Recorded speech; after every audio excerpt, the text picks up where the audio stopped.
400 MP ಸ್ಥಾನಗಳನ್ನು ಗೆಲ್ಲುವ ಘೋಷಣೆಗಳನ್ನು ಕೂಗ್ತಾ ಇರತಕ್ಕಂಥ ಬಿಜೆಪಿ ಬೇರೆ ಬೇರೆ ಪಾರ್ಟಿಗಳಿಂದ ಅನೇಕ ನಾಯಕರನ್ನ ಸೆಳಿತಾ ಇದೆ. ಯಾಕೆ? ತನ್ನ ಬಲದ ಮೇಲೆ ಅಷ್ಟೊಂದು ಕಾನ್ಫಿಡೆಂಟ್ ಆಗಿ ಬಿಜೆಪಿ ಇದ್ದಿರಬೇಕಾದ್ರೆ ಬೇರೆ ಪಕ್ಷಗಳ ನಾಯಕರು, ದೊಡ್ಡ ಸಂಖ್ಯೆಯಲ್ಲಿ ಕಾಂಗ್ರೆಸ್ನ ನಾಯಕರು ಬಿಜೆಪಿಗೆ ಅವಶ್ಯಕತೆ ಇದೆಯಾ? ಜೊತೆಗೆ ಇವರೇ ಆರೋಪ ಮಾಡಿರೋದು ಅಲ್ಲಿ ಭ್ರಷ್ಟರಿದ್ದಾರೆ, ಇಲ್ಲಿ ಭ್ರಷ್ಟರಿದ್ದಾರೆ ಅಂತ ಹೇಳಿ. ಹಾಗಾದರೆ ಭ್ರಷ್ಟರೇ ಅತ್ಯಂತ ಫುಲ್ಲು ಡಿಮ್ಯಾಂಡಲ್ಲಿದ್ದಾರಾ ಬಿಜೆಪಿಯಲ್ಲಿ? ಎಲ್ಲಿದ್ದೀರಾ ಭ್ರಷ್ಟರೇ, ಬೇಗ ಬನ್ನಿ ಪಾರ್ಟಿ ಜಾಯ್ನ್ ಆಗಿ.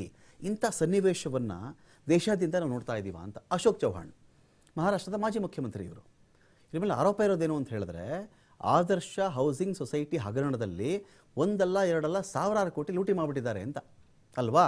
ಲೂಟಿ ಮಾಡಿದವ್ರು ಎಲ್ಲಿಡಬೇಕು? ಆಚೆ ಇಡಬೇಕು.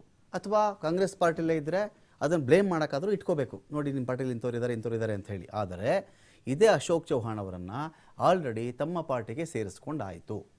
ಯಾವ ವ್ಯಕ್ತಿಯ ಮೇಲೆ, ಮಹಾರಾಷ್ಟ್ರದ ಮಾಜಿ CM ಮೇಲೆ, ಕಾಂಗ್ರೆಸ್ ನಾಯಕನ ಮೇಲೆ ಆದರ್ಶ ಹೌಸಿಂಗ್ ಸೊಸೈಟಿ ಹಗರಣದಲ್ಲಿ ಸಾವಿರಾರು ಕೋಟಿ ಲೂಟಿಯ ಆರೋಪ ಇತ್ತೋ, ಚಾಲ್ತಿಯಲ್ಲಿತ್ತೋ, ಅದೇ ವ್ಯಕ್ತಿನ ಕರೆದು ಕುತ್ತಿಗೆ ಕೇಸರಿ ಶಾಲು ಹಾಕಿ ಬಾವುಟ ಕೊಟ್ಬಿಟ್ಟು ಕರ್ಕೊಂಡಿದ್ದಾಯಿತು. ಇದು ಹೇಗೆ? ಜನ ಕೇಳ್ತಿರೋ ಪ್ರಶ್ನೆ ಇದು. ಹೆಂಗೆ ಸಾಧ್ಯ ರೀ ಇದೆಲ್ಲ? ನರೇಂದ್ರ ಮೋದಿಯವರೇ ಓಪನ್ ಆಗಿ ಮಾತಾಡಿದರು. ಇನ್ನೂ ಅವರು ಪಾರ್ಲಿಮೆಂಟ್ ಚುನಾವಣೆ ಸಂದರ್ಭ ಇರಬೇಕದು, ಒಂದು ಮಾತು ಹೇಳಿದರು ಅವರು. ನೋಡಿ, ಎಲ್ಲೇ ಭ್ರಷ್ಟಾಚಾರಿಗಳಿರಲಿ, ನನ್ನ BJPಲಾದರೂ ಇರಲಿ, ಅವರು ಅಂಥ ಭ್ರಷ್ಟಾಚಾರಿಗಳಿಗೆ ಪಾರ್ಲಿಮೆಂಟ್ ಹತ್ತಕ್ಕೆ ನಾನು ಬಿಡಲ್ಲ. ಯಾವುದೇ ಪಾರ್ಟಿಲಿರಲಿ, ಅವ್ರು ಗೆದ್ದು ಬಂದಿರಲಿ, ಇನ್ನೊಂದು ಏನೇ ಆಗಿರಲಿ, ಅವರೆಲ್ಲರೂ ಫೈಲ್ ತೊಗೊಂಡೋಗಿ ಏನು ಮಾಡಿಬಿಡ್ತೀನಿ, ನಾನು ಸುಪ್ರೀಂ ಕೋರ್ಟ್ ಮುಂದೆ ಇಟ್ಬಿಡ್ತೀನಿ.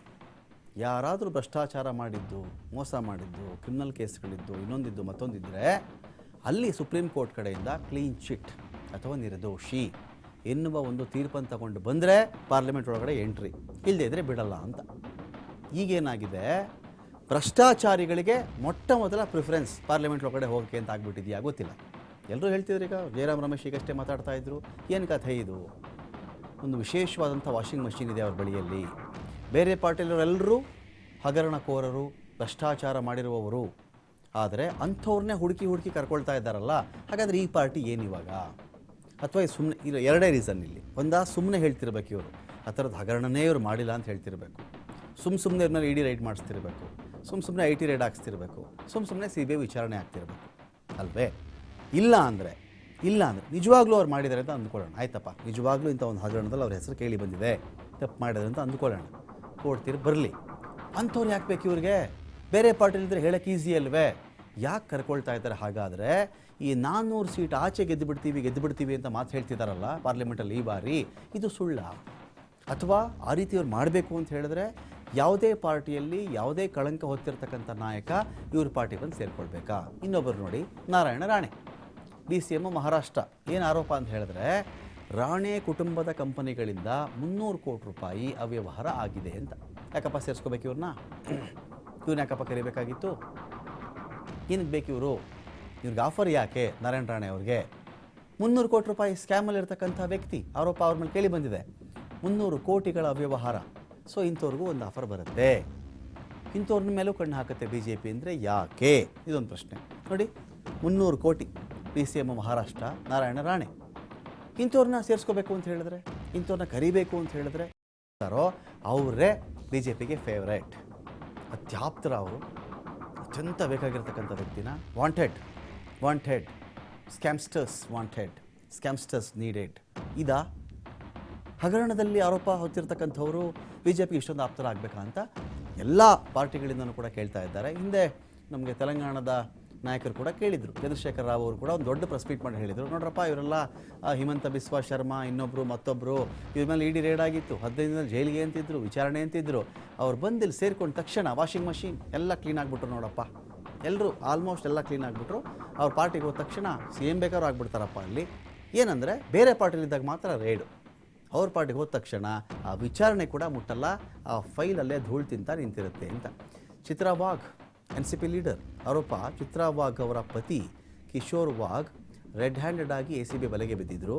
ಅದು ಒಂದು 16 ಕೋಟಿಗಳ ಒಂದು ಸ್ಕ್ಯಾಮ್. ಅದು ಅವರೂ ಬೇಕು, ಅವ್ರಿಗೂ ಆಫರು.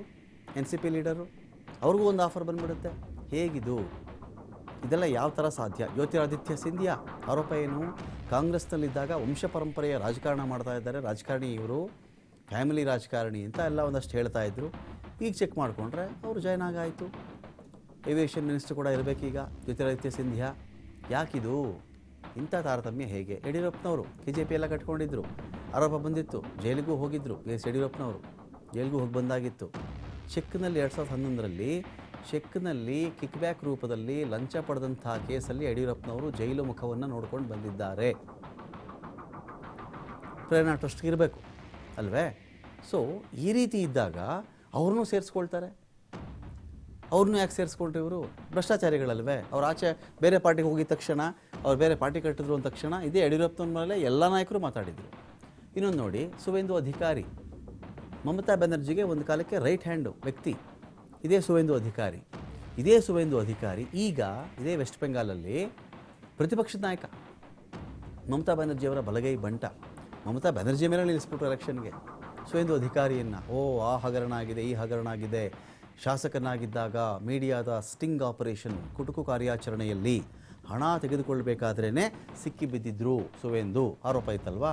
ಅವ್ರನ್ನೇ ಕರ್ಕೊಂಡು ಬಂದು ಮಮತಾ ಬ್ಯಾನರ್ಜಿ ಸ್ಟ್ರಾಟಜಿಗಳೆಲ್ಲ ಗೊತ್ತಲ್ಲಪ್ಪ ನೀನೇನು ಮಾಡು, ಮಮತಾ ಬ್ಯಾನರ್ಜಿನ ಸೋಲ್ಸೋಕ್ಕೆ ನಮ್ಗೆ ಐಡಿಯಾ ಕೊಡು, ಆ ಹಗರಣ ನೋಡ್ಕೋತೀವಪ್ಪ ಅನ್ನೋ ರೀತಿಯಲ್ಲಿ ಏನಾದರೂ ಇವರಿಗೆ ಪರ್ಮಿಷನ್ ಸಿಕ್ಕಿತ್ತಾ? ಆ ರೀತಿಯಲ್ಲಿ ಇವ್ರಿಗೇನಾದರೂ ಹೇಳಿದ್ರಾ? ಗೊತ್ತಿಲ್ಲ ನಮಗೆ. ಅವರು ಇವ್ರಿಗೆ ಅತ್ಯಾಪ್ತರೀಗ. ಹಿಮಂತ ಬಿಸ್ವಾ ಶರ್ಮಾ ಅಸ್ಸಾಂನ CM. ಹಿಮಂತ ಬಿಸ್ವಾ ಶರ್ಮಾ ನೋಡ್ಕೊಳ್ಳಿ, ಇದು ಕಾಂಗ್ರೆಸ್ಸಲ್ಲಿದ್ದಾಗ ಇದೇ ಹಿಮಂತ ಬಿಸ್ವಾ ಶರ್ಮಾ ಎಲ್ಲ ರೇಡ್ಗಳಾಗೋಗಿತ್ತು. ಜೈಲಿಗೆ ಹೋಗೋದೇನೋ ಬಾಕಿ ಇತ್ತು ಅಂತ ಕಾಣುತ್ತೆ, ವಿಚಾರಣೆ ಫೇಸ್ ಮಾಡಬೇಕಾಗಿತ್ತು ಅಂತ ಕಾಣುತ್ತೆ. ಅಷ್ಟರಲ್ಲಿ ಏನಾಗುತ್ತೆ, ಆಫರ್ ಬರುತ್ತೆ. ಎಲ್ಲಿಂದ? BJPಯಿಂದ. ಅಸ್ಸಾಂನ ಮುಖ್ಯಮಂತ್ರಿ ಆಗಿದ್ದಾರೆ ಈಗ. ಇದೇ BJPಯಿಂದ ಆಫರ್ ಬರುತ್ತೆ, ಸೇರ್ಕೊಂಡ್ಬಿಡ್ತಾರೆ ಹಿಮಂತ ಬಿಸ್ವಾ ಶರ್ಮಾ. ಸೇರಿದ ತಕ್ಷಣ ಆಮೇಲೆ ಸೀನ್ ಕಟ್ ಮಾಡಿದ್ರೆ ಹಿಮಂತ ಬಿಸ್ವಾ ಶರ್ಮಾ ಅಸ್ಸಾಂನ CM. ನರೇಶ್ ಅಗರ್ವಾಲ್ ಮಾಜಿ SP ಮುಖಂಡ. ಆರೋಪ ಏನಿತ್ತು ಅಂದರೆ SP ಯಲ್ಲಿದ್ದಾಗ ದೊಡ್ಡ ಕ್ರಿಮಿನಲ್ ಆಗಿದ್ರು ಇವರು ಅಂತ ಆರೋಪ. ಈಗ BJPಗೆ ಹೋದ್ಮೇಲೆ ಸ್ವಚ್ಛ ರಾಜಕಾರಣಿ ಆಗ್ಬಿಟ್ರಾ? ಜಯರಾಮ್ ರಮೇಶ್ ಮಾತಾಡ್ತಿರೋದು ಇದೆಲ್ಲ. ಮುನಿರಲ್ ಇಸ್ಲಾಂ TMCಯ ಮಾಜಿ ಶಾಸಕ. ಆರೋಪ ಏನು? 2019ರ ಮುಂಚೆ 3 ಕೊಲೆ ಕೇಸ್ಗಳಲ್ಲಿ ಆರೋಪಿ, ರೌಡಿ ಎಲ್ಲ ಇತ್ತು.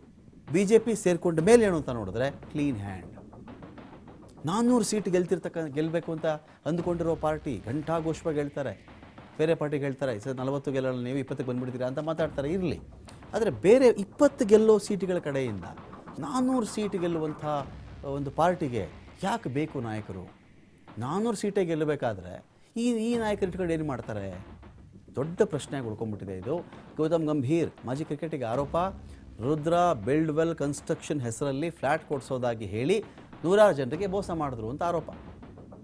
ರುದ್ರಾ ಬಿಲ್ಡ್ವೆಲ್ ಕನ್ಸ್ಟ್ರಕ್ಷನ್ ಹೆಸರಲ್ಲಿ ಮನೆ ಕೊಡಿಸ್ತೀನಿ, ಫ್ಲ್ಯಾಟ್ ಕೊಡಿಸ್ತೀನಿ, ಈ ಥರದ್ದೆಲ್ಲ ಹೇಳಿಕೊಂಡು 100 ಕೋಟಿ ಮೋಸ ಮಾಡಿದ್ದಾರೆ, 100 ಜನಕ್ಕೆ ಮೋಸ ಮಾಡಿದ್ದಾರೆ ಅಂತ.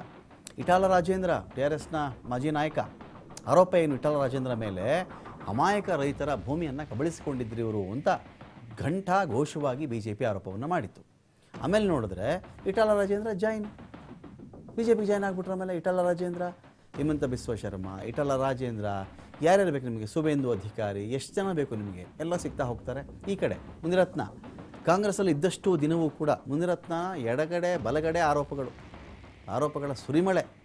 ಕಾಂಗ್ರೆಸ್ಸಲ್ಲಿದ್ದಾಗ ನಕಲಿ ವೋಟರ್ ID ಕಳ್ಳ ಅಂತ ಕರೆದಿದ್ರು. BJPನೇ ಕಂಪ್ಲೇಂಟ್ ಕೊಟ್ಟಿತ್ತು, ತುಳಸಿ ಮುನಿರಾಜನೇ ಕಂಪ್ಲೇಂಟ್ ಕೊಟ್ಟಿದ್ದರು, ನಕಲಿ ವೋಟರ್ ID ಇಟ್ಕೊಂಡು ಇಲ್ಲಿ ಎಲೆಕ್ಷನಲ್ಲಿ ವೋಟ್ ಹಾಕ್ಸೋದು ಈ ವ್ಯಕ್ತಿ ಅಂತ. ತುಳಸಿ ಮುನಿರಾಜು ಅವ್ರ ಮೇಲೆ ಸ್ಪರ್ಧೆ ಮಾಡ್ತಿದ್ದಂಥ ವ್ಯಕ್ತಿ. ಕೋರ್ಟ್ಗೂ ಹೋಯಿತು, ಕೇಸು ಆಯಿತು. ಈಗ ಚೆಕ್ ಮಾಡಿಕೊಂಡ್ರೆ ಮಂತ್ರಿನೂ ಆಗಾಯಿತು, BJPಯಿಂದ ಮಿನಿಸ್ಟ್ರು ಆಗಾಯಿತು ಆಪರೇಷನ್ ಟೈಮಲ್ಲಿ. ಈಗ BJPಯ ಶಾಸಕ. ಈಗ ಈ ಥರದ ನೀತಿ ಯಾಕೆ BJPಗೆ ಅಂತ ಹೇಳಿ ಕಾಂಗ್ರೆಸ್ ನಾಯಕರು ಇದೀಗ ಕ್ವಶನ್ ಮಾಡ್ತಾ ಇದ್ದಾರೆ.